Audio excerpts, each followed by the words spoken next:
সম্মানিত এলাকাবাসী, দয়া করে শুনবেন। গভীর সমুদ্রে নিম্নচাপ সৃষ্টি হয়েছে, যে কোনো সময় উপকূলে আঘাত হানতে পারে। কাকে উঠোচ্ছি আর দুদিন পরে তো পাওয়া যাবে না। এই গাছটা হচ্ছে আমার গাছ। এই জায়গা তো অন্য জায়গায় যার ব্যবস্থা করা, আমার কিন্তু এসব ভালো থাকতেছে না।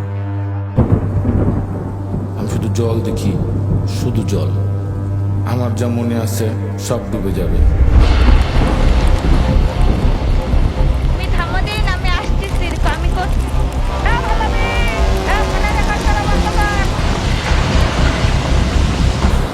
আপনারা জানেন যে বিশ্ব জলবায়ু পরিবর্তনের সময় এবং বিশ্বের অন্যান্য শহরের মতো ঢাকাও ধ্বংসের দ্বার।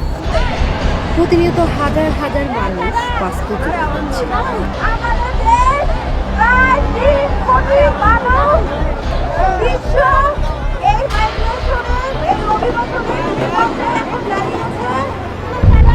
তাদের দায়িত্ব নেবে, বিশ্ব নেতারা তাদের জন্য কি করবে?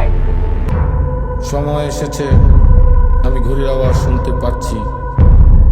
ওরা বাঁচতে শুরু করেছে।